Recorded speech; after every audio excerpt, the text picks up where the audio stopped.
Bonjour à tous. Donc un petit rappel, c'est que on va pas attendre le dernier moment pour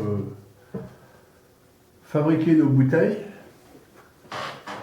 parce qu'elles seront posées pour mon secteur mi-mars. Donc là on arrive déjà à fin janvier. Et des fois on peut essayer de mettre une bouteille ou deux un petit peu avant parce qu'on a des températures très chaudes parfois. Donc je rappelle l'essentiel à tous les gens qui veulent attraper du frelon, hein, c'est pas forcément les apiculteurs. Si tout le monde s'y met, peut-être qu'on arrivera à baisser la pression. L'année dernière, c'était catastrophique un peu partout. Donc voilà, je vais vous faire voir, c'est franchement très très rapide pour ceux qui ne connaissent pas. Donc moi, cette année, je pratique la bouteille ouverte. Hein, on n'a pas à chercher à protéger le frelon asiatique, il faut savoir ce qu'on fait. Donc là, on va piéger. Moi, je vais piéger très fort. Donc les premières qui sortent, c'est-à-dire celles qui vont faire un nid. Et qu'on appelle les fondatrices. Donc le principe, toujours le même. C'est quand même très efficace. On prend une bouteille, on coupe. Voilà.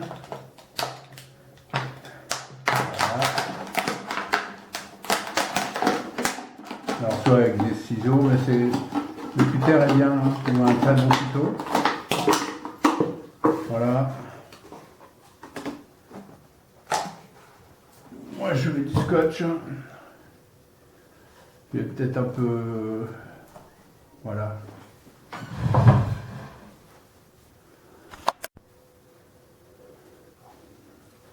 Donc je profite de ce rayon de soleil pour pouvoir vous montrer tout ça. Voilà, donc ensuite on adapte à peu près. Donc là je vois jusqu'où je peux couper. Voilà.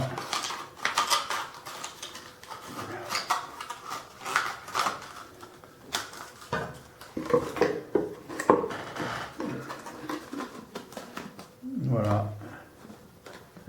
Et là je mets quelques scotch. Maintenant, alors ce qu'il faut faire, c'est maintenir le rond pas sur un côté, parce que sinon ils peuvent remonter. C'est maintenir au milieu.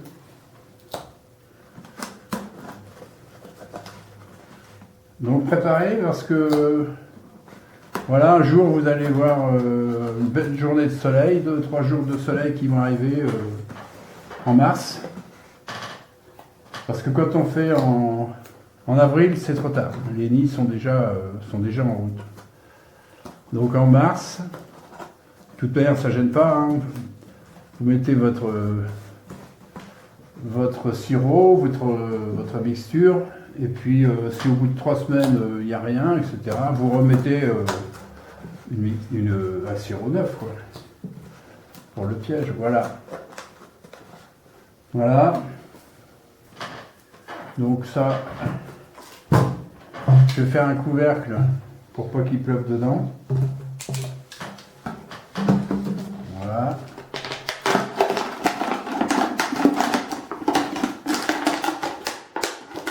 Donc ça, on utilise une autre bouteille.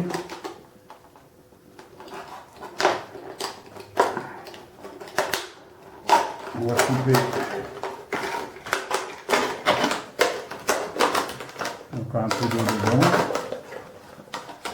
Alors le truc, c'est de faire plusieurs pièges. Je vais vous donner quelques conseils. Vous gardez tout ça dans votre bâtiment. Ça vous servira au jour J. Parce que c'est une guerre contre les frelons asiatiques. Là, je coupe en deux. Voilà. Allez, vous mettez ça dessus, vous ne l'embêtez pas. Ça marchera très bien.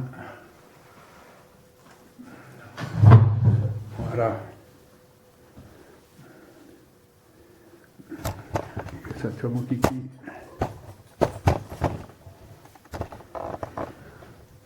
Voilà, voilà.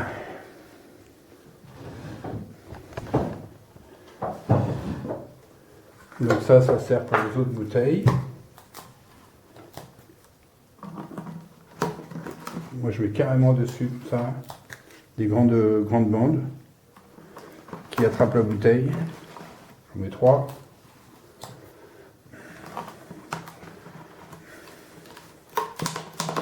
Voilà.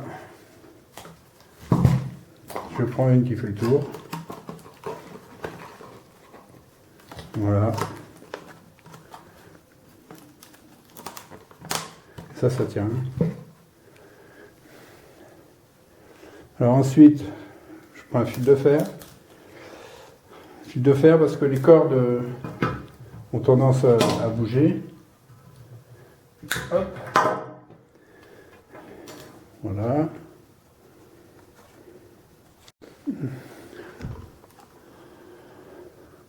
Alors voilà. Donc là, pour tout fixer, j'ai percé un trou là, j'ai percé un trou là, c'est-à-dire pour reprendre tout. Si vous pouvez, c'est plus facile avec une pointe de tournevis que vous passez à la flamme, et ça perce tout seul. Et ici, voilà. Moi je remonte le fil de fer. Voilà. Donc je coupe pas, hein, c'est pour tenir, pour qu'il soit bien bloqué. Voilà. Votre piège est fini. Donc moi j'en fais une douzaine, comme j'ai 3 ruchers. Mais encore une fois je dis à tout le monde, faut que tout le monde fasse des pièges, tous ceux qui ont un bout de terrain, même un balcon, hein, ça peut aller. Donc pas besoin de remplir de notre mélange. Ce qu'on fait dans une bouteille à part, on fait un tiers de vin blanc, un tiers de bière, et moi je fais un tiers de cassis, mais vous pouvez sûrement mettre de la grenadine ou je sais pas quoi. Ce qui fait que, une fois que vous avez mis votre bouteille en place, par le petit trou qui est ici, ou là, voilà, vous pouvez remplir jusqu'à environ 3 à 4 cm. Et c'est tout. Vous crochez ça dans l'arbre, donc à une hauteur de d'1,50 m à 2 mètres, à votre hauteur, quoi. Donc on l'accroche à une branche, comme ça. Hop. Ce qui fait que quand il y aura un peu de vent, ça bouge un peu et ça remue le mélange. Et en même temps, les frelons rentrent là. Quand il pleut, la pluie ne tombe pas dans la bouteille, parce que sinon ça se remplit très vite. Donc ça protège, c'est uniquement fait pour pas que la bouteille se remplisse d'eau. Quoi vous dire? Oui, alors les pièges, bon, pour ceux qui ont des camélias, ça marche très bien dans les camélias. Vous crochez ça à votre camélia parce que les frelons, à cette saison-là, adorent le camélia et vont chercher du pollen. Donc posez ça dans un camélia qui est en fleurs et vous verrez que les frelons, les mères frelons, elles vont être attrapées rapidement. Donc voilà, c'est peut-être un peu tôt, mais c'est pour rappeler qu'il va falloir commencer tôt cette année à piéger, plus tôt que d'habitude. De toute manière, si jamais on n'attrape pas en mars, mi-mars des frelons, on change de sirop et ça repiège, quoi. Donc voilà. Bon voilà. Donc franchement, c'est le piège le plus efficace que je connaisse. On peut remplir la bouteille hein, quand il y en a beaucoup. Ça a fait le sujet de pas mal de vidéos sur... Alors je sais, il y en a, ils vont dire « Ah, c'est pas sélectif », mais avec ce qu'on a eu comme frelon cette année, le sélectif, pour l'instant, on peut pas attraper éventuellement une guêpe de temps en temps, ou ce qu'il y a souvent, c'est des grosses mouches. Donc les grosses mouches, je pense que on s'en fout un peu, quoi. Voilà. Donc, fabriquez vos pièges.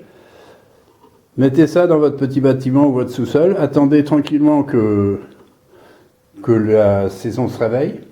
Je répète, on peut commencer mi-mars, puisque avec le réchauffement, les rennes de frelons vont sortir de bonne heure s'il fait beau.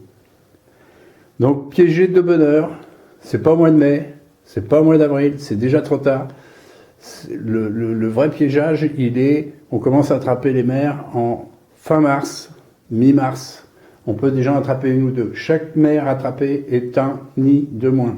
Chaque mère attrapée est un nid de moins. Voilà. Franchement, ça va pas le coup de s'en priver. En 5 minutes, vous avez fait ça. Donc voilà, la vidéo est terminée. Donc quelques images de cet été, du combat avec les frelons devant les ruches. Donc on peut voir, moi j'avais mis un filet à fraises qui a fait du bon travail, c'est-à-dire qu'il écarte les frelons des ruches, ce qui fait que les abeilles peuvent s'envoler. Mais on n'oublie pas la raquette, parce qu'on en a tué des milliers. Hein. Donc voilà, pour ceux qui ne connaissent pas ma chaîne, abonnez-vous à ma chaîne, un petit pouce bleu fait toujours plaisir, et je vous dis à très bientôt.